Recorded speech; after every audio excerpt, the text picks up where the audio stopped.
Our gospel text of today has 4 parts and is taken from Mark chapter 11, verses 11 to 25.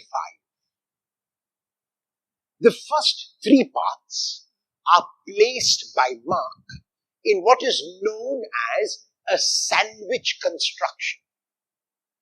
And a sandwich construction which Mark abounds in is a way of writing in which Mark begins a particular episode.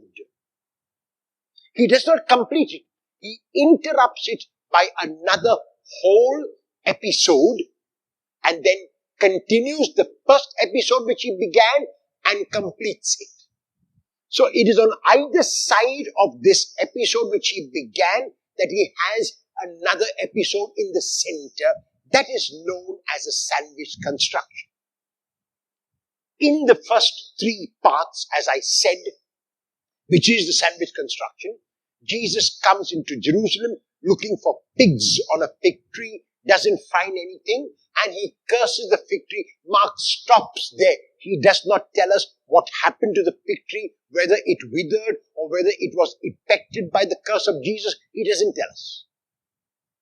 He simply says that Jesus cursed the fig tree. Then he narrates the incident of where Jesus clears the temple. And then, after this incident which he completes of Jesus clearing the temple, he moves on to say that the fig tree had withered. So, cursing the fig tree is begun but interrupted.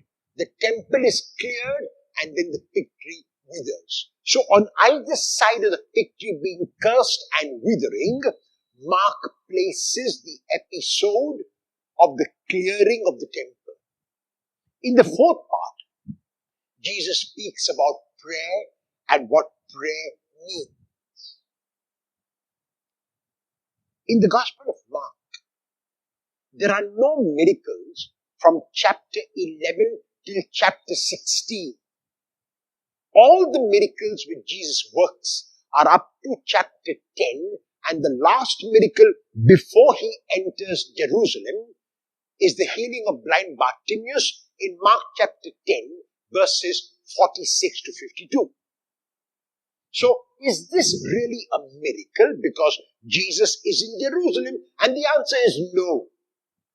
By placing the cursing of the fig tree and the withering of the fig tree on either side of the clearing of the temple, what Mark is saying is that the temple is identified with the fig tree.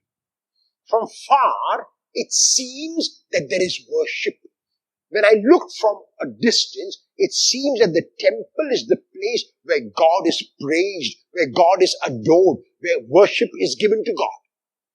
When I come close, I do not find that at all. As a matter of fact, I find not only that the temple is being used as a place of buying and selling, but I also find that the temple is being used as a place where thieves and robbers take advantage of the poor. And so, if this continues, if the temple keeps on professing sham worship and not true worship, like the fig tree, its fate will also be to be destroyed. So this seeming miracle, and Mark says very clearly in the narrative that it is not a miracle because he shows Jesus as quite unreasonable when Mark himself tells us it was not the season for figs.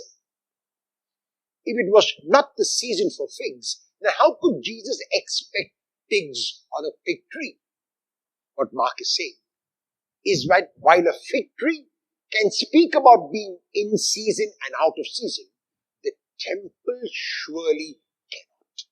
There is no in season and out of season for the temple. The temple must always be that place where worship is given to God. The temple cannot be a place where trade and commerce is practiced. The temple can never be a place where the poor are taken advantage of. And this is the reason for Mark's sandwich construction, where he compares the fate of the fig tree because it did not produce fruits and only seemed to have fruits, with the temple which does not have worship and only seems to have worship. After this incident, the fourth episode is when Jesus teaches his disciples on prayer. And in a line, he tells his disciples that when they pray, they must have faith. And he defines faith as believing before one can receive what one is praying for, and it will be yours. In other words, he calls for a faith which believes before it can see. He calls for a faith which believes even when it does not see. If the Lord were to come to the temple of my life, would he find true worship? When I pray, do I pray with